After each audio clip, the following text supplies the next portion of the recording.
Greetings everybody, my name is Tommy the Keyblade Master and welcome to my channel. Now if you're wondering where my whole Star Wars Kingdom Hearts comparison video is that I promised a few weeks ago, I am working on it. It'll take a few more weeks. I've decided to put it off to the side to work on a few other video projects. It is the gaming season, so I have a few reviews I want to do. Tales of Zestiria and Halo 5 being on the top of it. And speaking of Tales of Zestiria, that's what this whole podcasting is about. Now, a few days ago on the Brotherhood of Gaming, I saw a podcast with them kind of talking about Game Informer's review of Tales of Zestiria. Now, it's important to realize whenever you read a review, it's subjective. It's someone's opinion on said game. Now, I do get my feathers in a ruffle when that review is put out because it seems like the website or the writer is trying to troll fans. They either gave it to someone who it's not their game. I mean, you would not want to hand me a copy of Madden to review. I do not really enjoy watching football that much. I don't enjoy Madden. I don't really enjoy some of the extra bullcrap Madden puts up. If I play a football game, I want an arcade football game like the classic NFL Blitz. So you wouldn't want me reviewing Madden. It's not my cup of tea. Sometimes you either get that when you see a review, and then there are times where I do believe websites do try to troll, give a decent game a bad review just to see how much they can stir up the fan base and get some free publicity. After all, an old media adage, there's no such thing as bad press, kind of applies here. I talked a little bit about this when I was talking about how game trailers listed the Tales series as the series they wanted to see killed off. Most of the Tales fans disagree. Anyways, I read the Game Informer piece, and yes, Game Informer is a print magazine that covers gaming in a time of online and YouTube. Obviously, it's an old way of actually reading the review. They do have a website. They do emails. You can still read their reviews on their website, so it's not completely old-fashioned. But, you know, oftentimes when you read a review in the magazine, it's usually a month or two after they probably published that review online.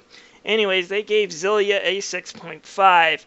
And reading the review, I have to disagree with a little bit with the Brotherhood of Gaming. I don't think they were trying to troll Tales fans. First off, a 6.5 is not a bad review score by any means. It just means fans of that particular genre are going to be the ones that are going to enjoy this. It's not going to get you into that particular genre or series. It's just not going to have that mass appeal. And playing so far into Zestiria, I'm about 25 hours in, I would have to kind of agree with Game Informer on this one. A lot of what they said is true. Yes, they made a few mistakes in here. I don't know if the person playing this didn't know, but if you get lost, you can talk to Rose for hints. But we do live in an age of gaming where a lot of adventure games do a lot more hand-holding than Zestiria. That did take me by surprise. You're kind of given clues to where to go instead of told outright, go here, stupid, which is kind of what we've gotten accustomed to. Actually, I like that part about the game, but I can understand where others wouldn't, and yes, you can save everywhere. But so far, I kind of have to agree with what the Game Informer said. The story is not the greatest, and when it comes to JRPGs, you deal with a lot of exposition. That's just part of the course of the genre. You deal with a lot of exposition, you deal with the story, and of course JRPGs are known for their story cliches, and Tales especially seems to just reek of them. But with the Tales series, you always do have some interesting characters. They do focus on those characters and developing those characters, so when you go through these cliches, you at least have a fun crew to go through with them. Not this case. I'm not going to compare these characters to Emil and Marta. I do not hate Saray in the same way as I hate those two, but he's boring.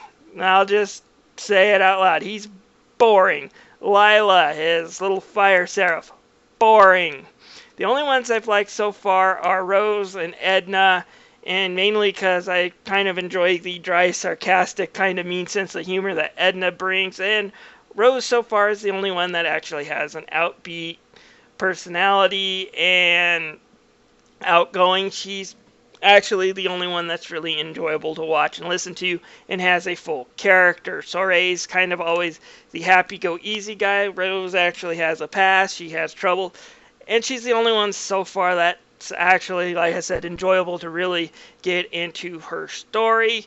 It's not that the game doesn't have any humor. There's plenty of moments where I laughed out loud, but it's followed by areas of sometimes just boring exposition, especially at the start, that makes it hard to get into. The battle system, and I'll get more into this in my review, is okay. It's definitely a work in progress as you play through it, but it has some good ideas. Definitely makes you rotate the characters out more than I did in the past Tales games. In the past Tales game, I usually find a crew that I'm comfortable with, and unless something happens in the game story that makes me switch them out because they leave the party for a while, I find a crew that I'm used to. Usually my hero, a black mage, white mage, and then another attacker is usually how I go about it. Here, the way they make you switch between these four seraphim, each with different elements in order to counter other elements, as well as the fact that you have to merge sometimes with them in order to attack, really makes the game refreshing, and I like that.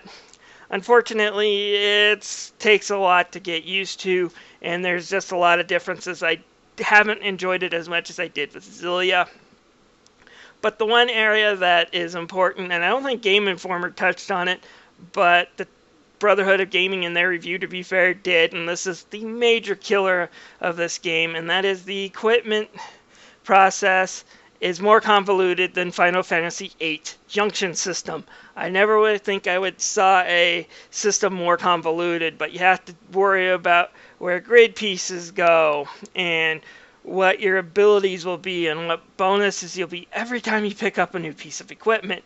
It kind of takes away from the, ooh, I just found a new sword off an enemy, I'm going to equip it and kill more bad guys approach that you find in other JRPGs. If it says your stats go up from that equipment on the shop screen, it doesn't mean everything, because once you take part of the bonuses, then your stats might actually go down. It's confusing, it's hogwash, and I hope I never see it again in another Tales game. But anyways, back to the Game Informer piece. I don't think Game Informer attacked Tales of Zestiria. I think it was an honest review. I would probably round that score up just a little bit, but yeah, I'm giving it about a 7 if I had to review it right now. I want to finish the game and give you my full report and story analysis just like I usually do. Give it a 7. I don't know how good Assassin's Creed Syndicate is. I want to review that too. Halo 5 has some hit and miss moments. If you're into the online gameplay of Halo, which is why most people buy it, it's good. Story sucks. And like I said, I will try Syndicate out soon and just see how good it is. Hopefully it turns out to be better than Unity. Anyways, if you want a good example, though, of a troll review, since I did mention them, check out GameSpot's review of DuckTales Remastered. Now, I've reviewed that game too. It's a good game. It's just not as good as the NES versions they were trying to recreate due to the padding, and I can understand people giving that game a 6 or 7 due to the padding. However, GameSpot ripped it a new one and gave it a 4, all because if you die and get a game over, you have to restart the stage. And I was like, dummy, in the original NES version, a game over, even if you were on the last stage, sent you clear back to the beginning of the game.